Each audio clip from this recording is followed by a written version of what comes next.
Hola a todos, me llamo Alejandra Larsen y en esta presentación vamos a hablar de inmunodiagnóstico. El diagnóstico se puede clasificar en dos grandes grupos. Aquellas técnicas diseñadas para poner en evidencia el patógeno actuante se denominan directas, porque estamos detectando directamente la causa del problema. Dentro de las directas, la reina de las pruebas diagnósticas es el aislamiento microbiológico, ya sea el cultivo bacteriológico o micológico, el aislamiento viral o parasitológico. También entran dentro de esta clasificación de pruebas directas la inmunistoquímica, así como la PCR, que detecta una porción específica de ADN del patógeno actuante. En cambio, llamamos indirectas aquellas técnicas que detectan la consecuencia de la presencia de ese patógeno, y son todas aquellas que buscan anticuerpos específicos contra diferentes antígenos del patógeno. Para hablar todos el mismo idioma en un laboratorio de inmunología, podemos convenir algunas definiciones. Hablamos de inmunodiagnóstico cuando en el diagnóstico se utilizan como reactivo algún elemento del sistema inmune. Básicamente son las pruebas que utilizan un sistema de detección donde se involucra una inmunoglobulina marcada, denominada conjugado o anticuerpo secundario, que puede estar marcada con una enzima o un fluorocromo. O también usar como reactivo un antígeno marcado. ¿Conocen alguna prueba donde un antígeno como reactivo diagnóstico está marcado con un fluorocromo? Bueno, más adelante en los talleres vamos a hablar de la fluorescencia polarizada.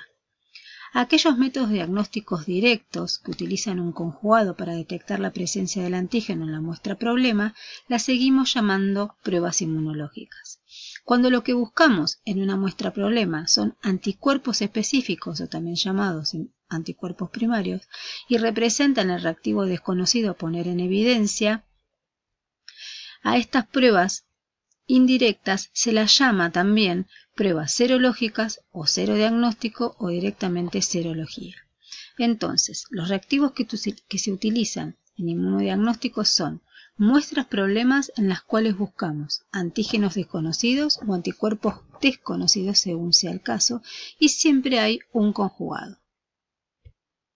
Desde el punto de vista inmunológico, o sea, cuál es nuestra incógnita en la muestra, las pruebas que clasificamos como directas son aquellas que utilizan un conjugado para poner en evidencia el antígeno desconocido presente en la muestra problema.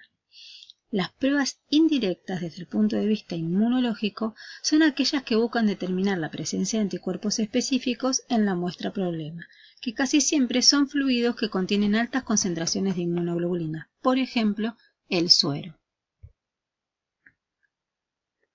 También se las puede clasificar según cuántos pasos conlleve la técnica. Por ejemplo, las pruebas directas desde el punto de vista inmunológico pueden tener un inconveniente, o que no exista o sean muy caros los conjugados antiantígeno o patógeno.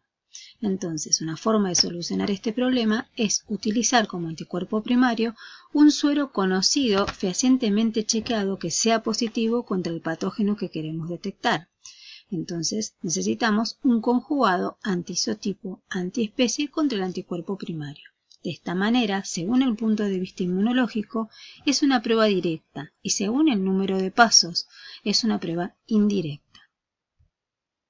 Ahora vamos a ver cómo se sintetiza un conjugado para una prueba serológica. Por ejemplo, queremos diagnosticar neosporosis bovina por inmunofluorescencia indirecta. Entonces necesitamos un conjugado o anticuerpo secundario que debe ser un anticuerpo antiinmunoglobulina G de bovino. De acá sale la forma genérica de denominar un conjugado como un anticuerpo anti-isotipo antiespecie. ¿Cómo se produce? Bueno, se extrae suero de un bovino y por diferentes métodos se purifica la inmunoglobulina G del bovino y la inoculo varias veces en un animal de laboratorio, por ejemplo, un conejo.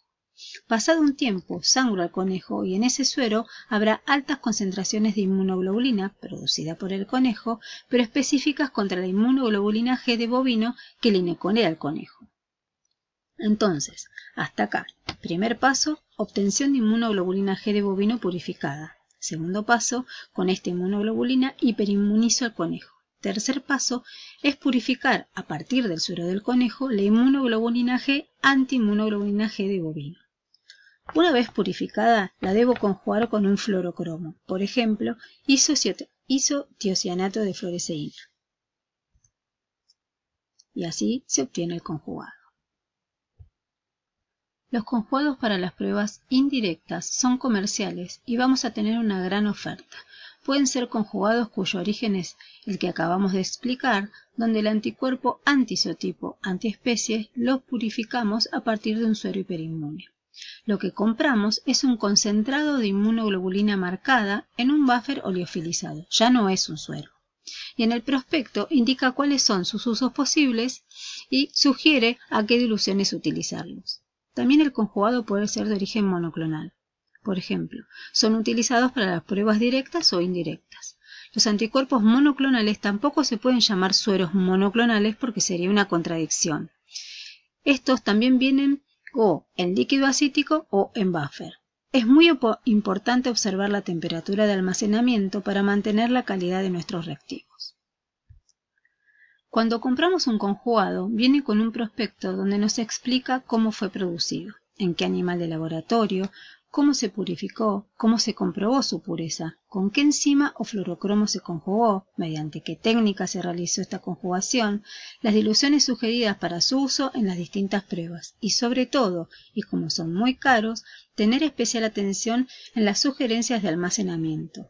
Y como en un laboratorio usamos muchos y diferentes conjugados, es muy importante resaltar la indicación del almacenamiento y la fecha de inicio de su uso.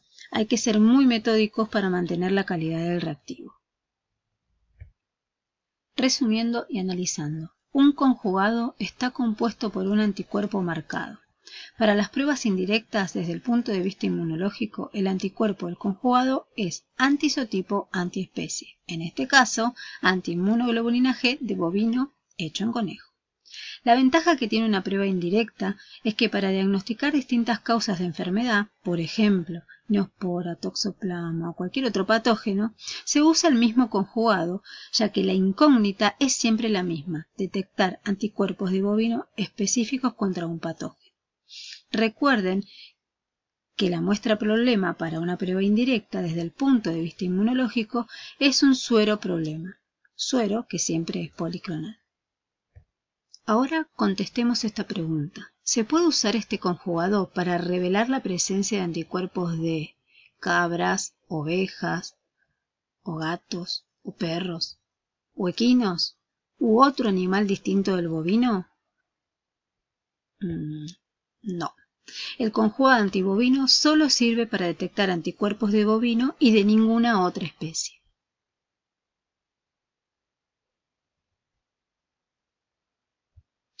Para terminar, les proponemos hacer un ejercicio de identificación de reactivos. En una hoja anoten las respuestas y las discutiremos en clase.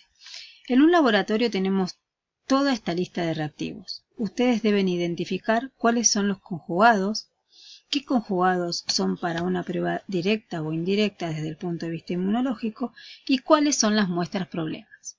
Bueno, en el laboratorio hay anticuerpo antiinmunoglobulina G de ratón marcado hecho en cabra, suero de perro sospechado de tener anticuerpos antivirus X, suero hiperinmune antivirus X hecho en conejo, anticuerpo antiinmunoglobulina G de bovino marcado hecho en conejo, hisopado sospechado de contener virus X, anticuerpo antiinmunoglobulina G de conejo hecho en ratón, suero de bovino sospechado de tener anticuerpo antivirus X, anticuerpo monoclonal antiepítope G del virus X, anticuerpo antiinmunoglobulina G de perro marcado hecho en conejo, suero de perro comprobado positivo para virus X, suero de bovino comprobado positivo para virus X, anticuerpo antivirus X marcado. Nos vemos en los talleres para discutir las respuestas.